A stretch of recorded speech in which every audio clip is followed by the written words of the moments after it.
This is the Coaching In, a podcast from 3D Coaching. Hello and welcome to this week's Coaching In. I'm Claire Pedrick, and this week in our virtual pub, it's my pleasure to welcome Fiona Adamson and Jane Brendgen. And Fiona and Jane have just got a book coming out called Mindfulness-Based Relational Supervision. And I've invited them on the podcast today for many reasons. One is because it's a cracking book. But actually, Fiona is my supervisor. So I have a vested interest in having a great conversation about this with you both. So welcome, Fiona and Jane. Thank you. Thank you. Tell us a bit about each of you. So Fiona, why don't you start? Tell us a bit about you, and then I'll ask you to tell us a bit about why the book. Okay, yes. So I'm in a late stage of my professional life, which I love because it means I can choose what I do, which is an executive coach supervisor. So and because I work virtually, I don't have to travel anywhere, which is lovely. So I can sit at my desk and I may even have my pajama bottoms on. Well, who'd have thought? Who'd have thought?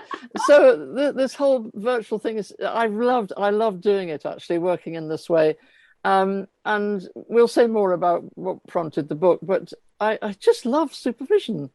And obviously it's a delight in fact, I work with you both, so that's lovely. So can I leave it there? Yeah, that's great, because I'm sure we'll find out more about you as we go on. Jane, tell us about you. So I am, of course, Fiona's supervisee, and we've known each other for many years, Fiona. Such a delight, truly, real delight. And I've been working as a coach since, 2002. So I've been many years working as an executive coach in all kinds of different settings. And in 2006, as a result of an existential crisis of sorts, I fell onto the mindfulness path and I discovered mindfulness as a practice. And then I went on and did a master's degree in it through Bangor University, which was fantastic. But during that period, I discovered relational mindfulness. And that had a significant impact on me. And of course, it's what we write about in the book, the influence of relational mindfulness on our learning, on our relationship. So I think that's enough for now.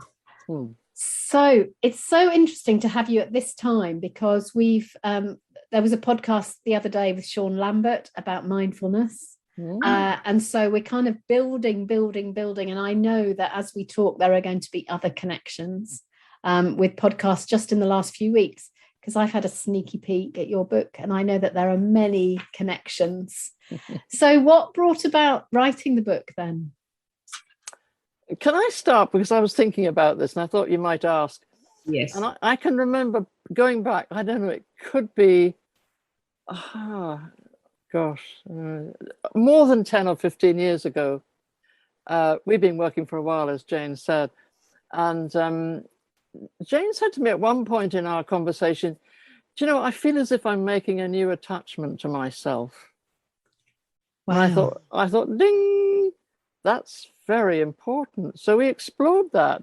And there lay the seedling of a chapter I wrote for one of Robin Sherwood's books. I call it a tapestry of my approach or something. I can't remember. But anyway, and in that chapter, I wrote about this moment and what I understood by it. And because I mentioned Jane and we talked about it, I thought, there's more to this. I really want to explore more. So a seedling can take quite a long time to come, and it's taken a long time, but so worth it. And of course, I've learned such a lot on the way, thanks to dear Jane. I mean, we've done such wonderful things together. So that's what prompted me, first of all, to get, send a proposal into Routledge, and then for us to discover, Jane, you can say more about this, I hope, I'm sure you will, about what turned from my book into our book, and that was crucial. Absolutely. So it was a very traditionally academic book that became something else entirely. Yes. So Jane, say more. I want to say something important, Fiona, that in our journey together, that I was teaching a relational mindfulness program. It was an eight-week structured program based on a meditation practice called Insight Dialogue, which I'd had a lot of experience previous to that. And I said to Fiona one day, I would very much like to invite you to be a participant on my program. And because I wanted her to feel into the benefits or get the sense of the real benefits that comes from deepening relationality through mindfulness. And you came on it, Fiona, and I think that opened up some doors for you, didn't it? Sure, definitely. Yeah, good. Yeah, we write about that in the book too. Yeah. Very important, very important. I love being Jane's student. And that's a kind of the heart of supervision and coaching, isn't it, actually, about learning from each other, even though actually it's meant to be about one person learning about their own stuff. Yep. Yes, exactly that. So yes, crucial, very, very important turning point. Yeah. So some of our listeners are new coaches and don't really know what coaching supervision is. Other of our listeners, I know that you've got great experience of either being supervisors or having supervision yourself. So Fiona and Jane, what is coaching supervision? Oh, Jane, would you like to go on? Oh, Fiona, you just passed the buck. I did. I will, of course, have a few things to say. I mean, no, I don't mind starting. It's up to you. All right. So I'll speak from the position of supervisee. Also, part of my work is mindfulness supervision. I offer mindfulness supervision. So I can speak from both positions, but I will speak in this instance from the position of a supervisee. So it's so what is supervision? It's first of all, it's a relationship-based form of learning. I'd say that the relationship is at the heart of it. And it's a space where you can bring your own vulnerability. And really explore things related to your coaching experience in the context of a safe relationship. And through our work together, Fiona, our understanding deepened. So it's a context of a relationship that's where the safety is co-created. So it's not just Fiona holding safety for me, it's me providing safety for Fiona. So it becomes much more collaborative. Yeah. Wonderful, Jane. Thank you, because that's what we discovered we could do. It took a wee while, not all that long, if I remember.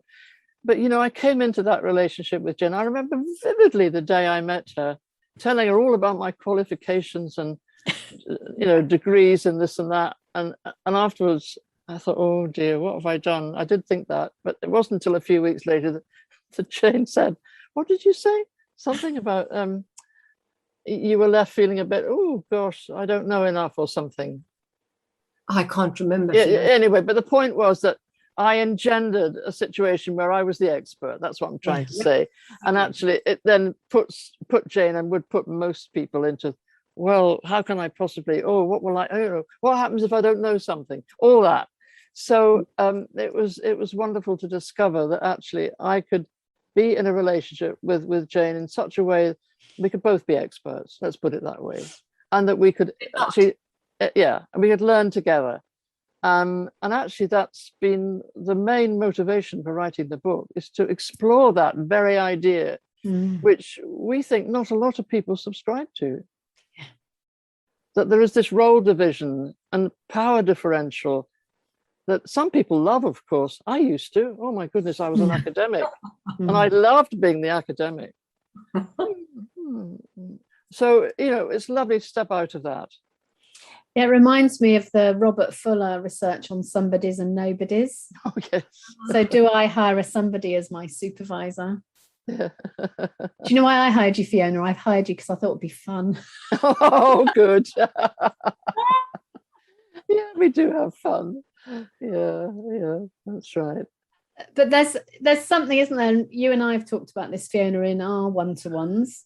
There's something about it being a human-to-human conversation. Right. Yes, and go on.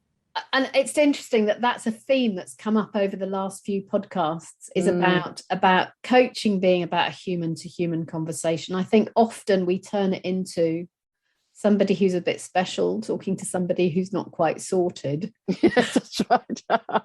And it just so isn't. It just so isn't. And just reminding myself of a supervision session I had for myself last week, and I was able to share quite a lot of stuff about myself and my thinking and not my fear of anything, but just my uncertainty about something. And without going into details, it was just great to be listened to with great compassion and care, and to know that this chap who I work with he loves me and I love him, and that's really it's learning through love. This is the message, isn't it? That actually learning is relational, and for the relationship to be really enabling us to learn, love is part of that. Mm-hmm. It's the juice of it. I agree. That's what we discovered, didn't we, Jane? And this piece about human to human, that this was the evolutionary process that Fiona, that you and I went through, that we started off in these really prescribed roles. And there was, as you said, there was a power differential, and I got caught in all of my insecurities, and I was editing a lot of what I said, and I hid behind a mask. And slowly over time, through taking interpersonal risks, we became human with each other. And so for me, that means that we can be vulnerable. We can mess up with each other. We can get triggered by each other, and we can say, I'm triggered right now. And we can express our deepest fears and without fear of being judged. Yes. So with each other, we show up as these vulnerable, complex human beings that we actually are. Nothing to hide. There's such beauty in that. And isn't that the heart of supervision? Because I think sometimes there's a kind of fantasy that supervision is about bringing cases. Yes, we're the case. Yes, exactly. I think occasionally, Fiona, I've brought particular things, but usually it's because I've been triggered by them and I'm trying to work out what is it in me. Yes. So unless it's an ethical safety thing, which only happens once in a blue moon, it's actually about what is this doing to me? Yes. How am I being here? Yes. And then, so go on. I was just, and what do I, what's my learning and what's their gift to me? Yeah. And it's, supervision for me is a journey for me getting to know myself better. And for me as a supervisee, I feel the same, because I've been in supervision for years and years.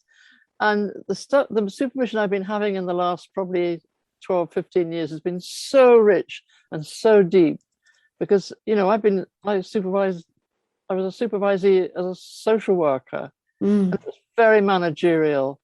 And I didn't really like it very much. In fact, I left social work because the supervision was so poor. Never addressed me as a human being. Yeah. And I was heart sore working with families of really unwell children, mentally and physically. And I just couldn't bear it. And I couldn't say this. It was really hard. And that's another prompt for my wanting to write about this in this kind of way. Let's bring ourselves to reality. Yeah. Our awesomeness and our flawsomeness, as somebody once said. I love that. And I'm just remembering, Claire, that you asked me a question a little early on in this interview, which I neglected to respond to. And that was something along the lines of how our book it moved from, Fiona, your own personal expression of your of supervision to a mutual undertaking. Where we landed up with the recognition that love is the transformer. So maybe we can say a bit more about that. Please. Continue, Jane.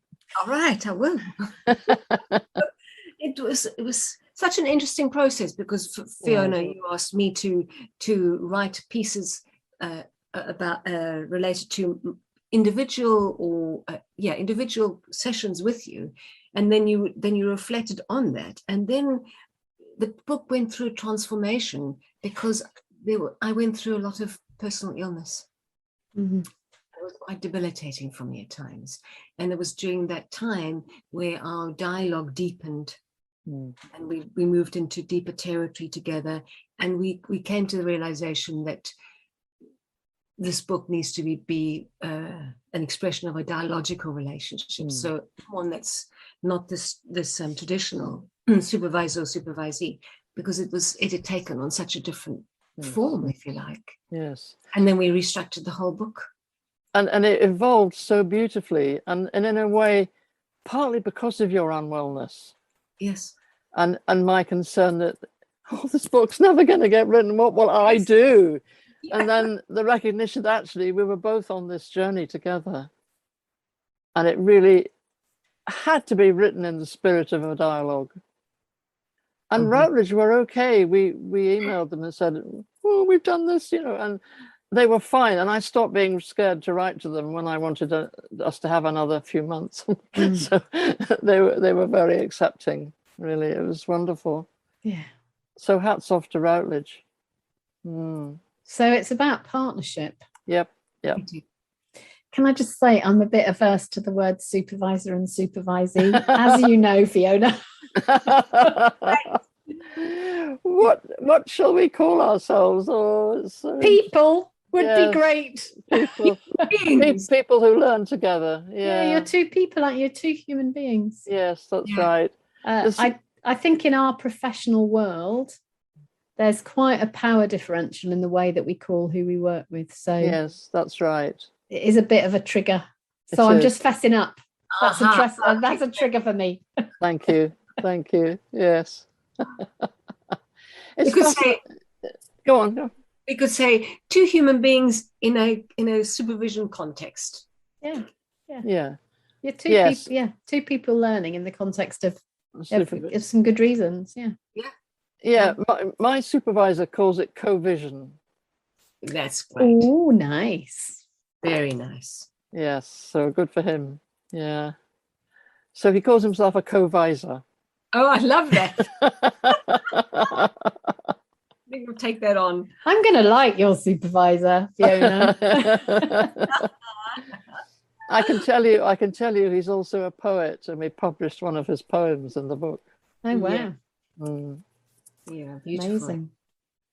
So yes, language is so interesting, isn't it? Because when you kind of drop down and let go of your socialized mind, as we call it in the book, and realize that actually I can think differently, I can be different, I can try this, I can experiment with that, and I'm not bound by all the models and tools that have been dinned into me. I'm not a vessel that stuff's been poured into. I'm a human being, as we keep saying. And just to feel the release of that, the opening of the heart and as well as the mind, it's just wonderful. Yeah. And I think that's where the relational mindfulness was so helpful, Fiona. Very, yeah. Because just with this increasing capacity to be in the body and to sense what was here and to think from the body, or to allow the wisdom to come from the body rather than to think from the mind, if you know what I mean. So it changed everything. Yes. Wow. And also it did enable us to not only get triggered, which we did, but say, oh, this is happening, or can we just look at what happened? and it was such a relief to be able to do that. The body speaks the whole time. It does. Yeah. And to learn to listen. Absolutely. To the gut and the belly and everywhere else. The heart. Well, especially the lovely, intelligent heart. Yes. I once had a postcard which said, when the heart speaks, take good notes. Yes. That's great. When the heart speaks, take good notes. I love that. It's good, isn't it? Yeah. Yeah. So, yeah, in fact, the whole business of learning relationally. Well, you know, I have a background in child psychiatry and family therapy and all that. And I learned years ago that we don't come into the world as a blank slate. We come in with our personalities, our ways of being, and then we interact with our family members. And, you know, for good or ill, we develop through that. And we become relational beings, because we've always been relational beings before. I mean, as we were conceived, before, you know, the whole developmental world has got relationship at the heart of it.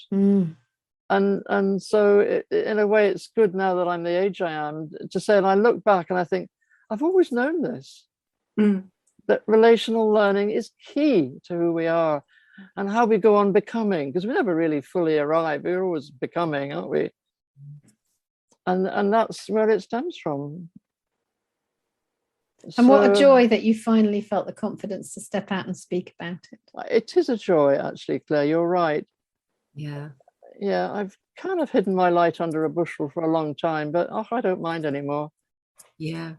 And talking about lights under the bushel, excuse me, part of the process was daring to be vulnerable and speak in a very, or express ourselves in a very vulnerable way in the book.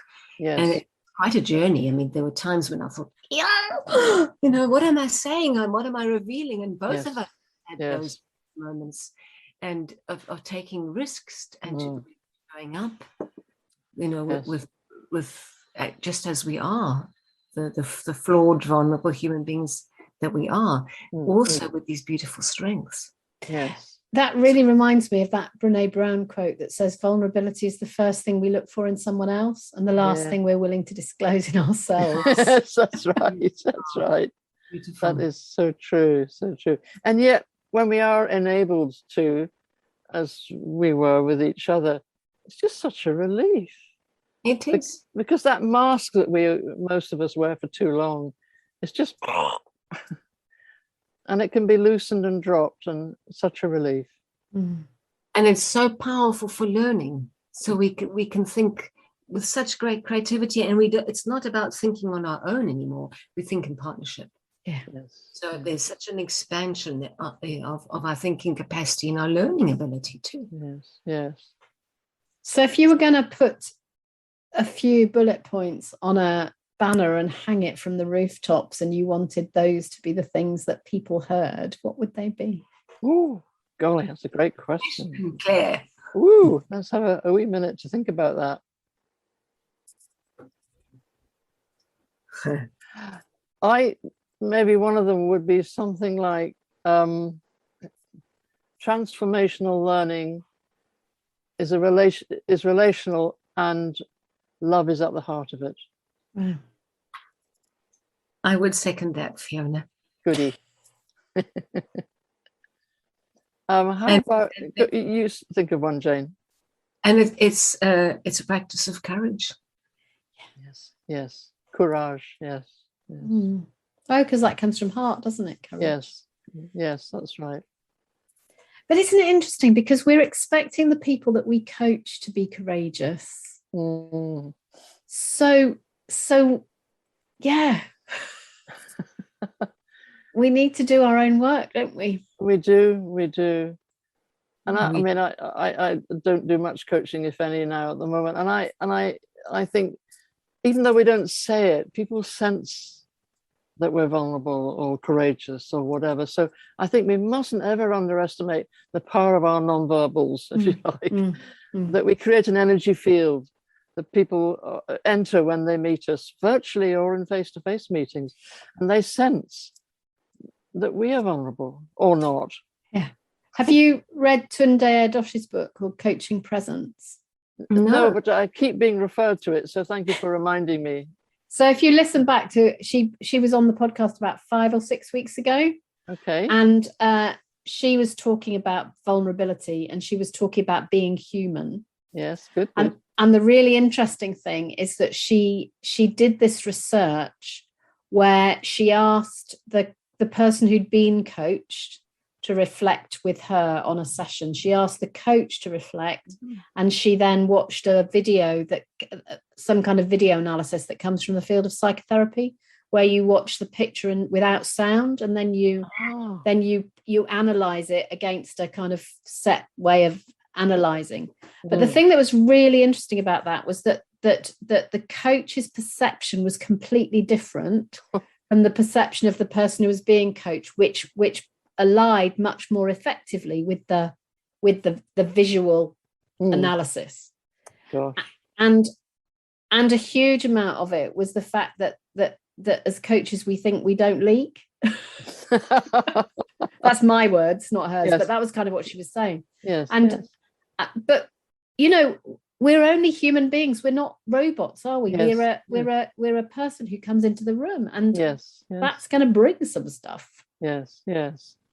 And also, Claire, even if that isn't immediately obvious to the person, at some level, their sensory being will have received that information, and it will arise or emerge in the dialogue, or not. I mean, I think the thing about these relational energy fields is that we can't escape them, but we can learn from them, and we can learn from them.